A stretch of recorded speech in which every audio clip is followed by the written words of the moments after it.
The man discovered something terrifying while riding a speedboat as the seawater near the shore began to retreat at an astonishing speed. Ray immediately realized that an unprecedented tsunami was about to strike, and in order to survive, he quickly turned the boat around and sped toward the open sea. At the same time, other speedboat drivers made the same decision. The reason was simple.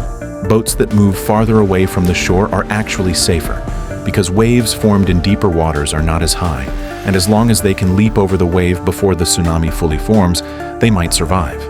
However, the tsunami had already begun to take shape, and the terrifying wave crest was steadily approaching the height of the Golden Gate Bridge. Although the speedboats might not have enough power to climb the tsunami, there was no turning back for anyone who wanted to stay alive. Seeing this, Ray decisively pushed the throttle to the limit and charged straight toward the oncoming tsunami.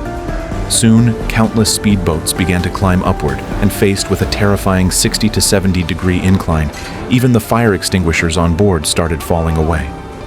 Nearby yachts instantly capsized due to insufficient power and were swallowed by the massive waves. Just as Ray was about to cross the peak, a woman beside him suddenly showed a look of pure terror. A massive cargo ship appeared out of nowhere, and with the two vessels about to collide, Ray was forced to react immediately. They barely avoided disaster, only for shipping containers to fall from the cargo ship in the very next second. Fortunately, Ray managed to evade them. He finally reached safer waters, but the 100,000-ton cargo ship plunged straight down. Accompanied by the terrifying tsunami, it charged mercilessly toward the Golden Gate Bridge ahead. In the next moment, the Golden Gate Bridge was completely destroyed, and several people on the bridge lost their lives instantly. Soon after, the overwhelming waves rushed rapidly toward the shore. People scattered in panic, but in the face of such terrifying seawater, their struggle was hopeless. The raging ocean surged rapidly through all of San Francisco. With no hope of escape left, two elderly people stopped struggling and tightly embraced each other, cherishing their final moments together. People on the streets continued to flee desperately, but in the face of nature, humans were unbelievably small. San Francisco was effortlessly destroyed by the sea. And the cause of all this must be traced back to 3 days earlier.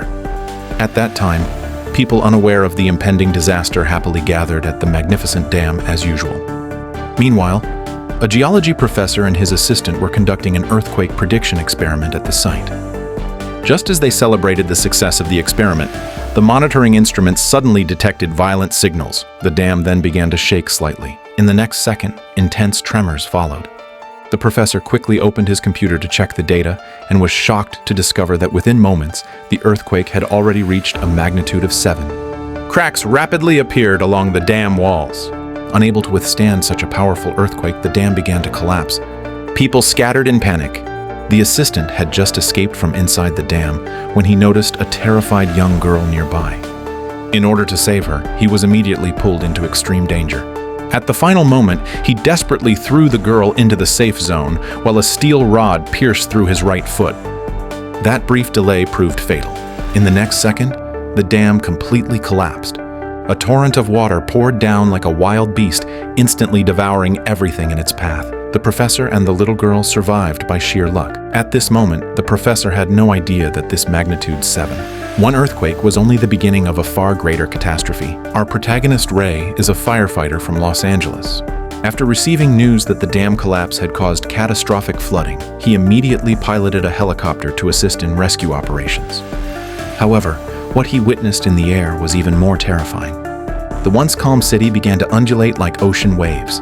The earthquake had spread to Los Angeles, and its magnitude had reached an unprecedented 9. Countless skyscrapers soon collapsed under the immense pressure. People dining inside the buildings were instantly thrown into panic by the sudden disaster. Ray's wife, Emma, happened to be inside one of those skyscrapers. Just as she tried to escape, she was knocked to the ground by violent shaking. When she finally forced open the stairwell door, she discovered that the other side of the building had already collapsed. Outside had turned into a living nightmare. Terrified but regaining her composure, Emma followed the crowd toward another staircase. Yet while everyone rushed downward, she ran against the flow toward the rooftop. As soon as she reached the roof, she was once again stunned by what she saw. The shattered skyscrapers ahead showed clear signs of imminent collapse. Then something even worse happened. The floor beneath her feet suddenly broke apart. In the next second, The collapsing floor carried her downward level by level. When she regained her senses, the surroundings were already in ruins. Still, she refused to give up and desperately climbed higher because she firmly believed Ray would come for her by helicopter. Only at higher ground would she have a better chance of being seen. Her faith was not in vain. Ray arrived at the building and immediately spotted Emma. Seeing that she was still alive, he finally breathed a sigh of relief. He quickly lowered the rescue harness. Emma rushed forward, but at that moment the floor collapsed again. She nearly fell from the 100-meter-tall building. Just after escaping that danger, Ray sensed something was wrong. A violent sound erupted from the neighboring building. Before Ray's stunned eyes, the adjacent building collapsed completely.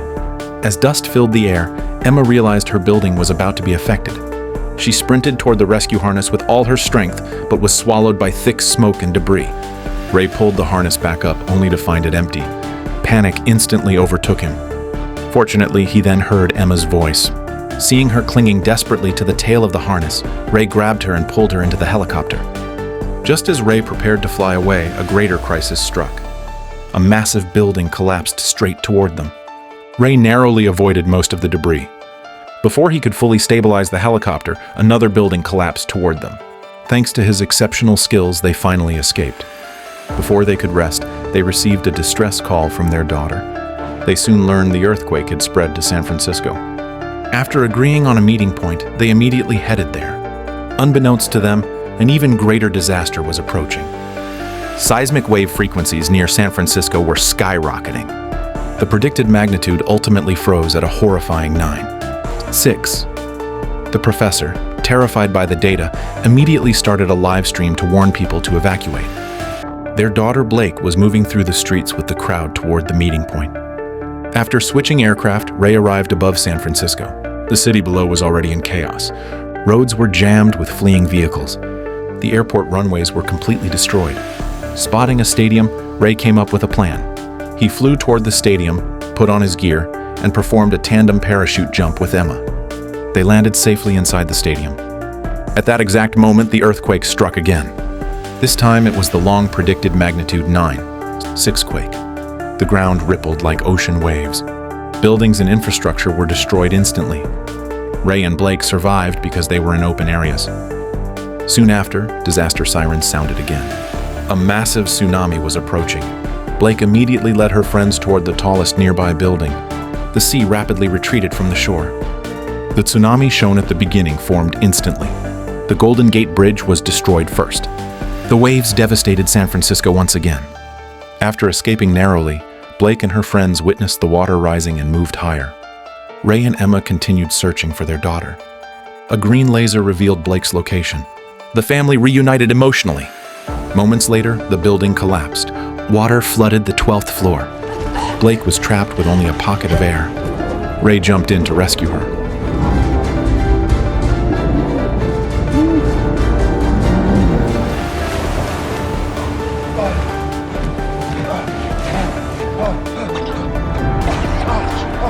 He freed her at the final moment and revived her. In the end, the family cherished their future together, and humanity began rebuilding.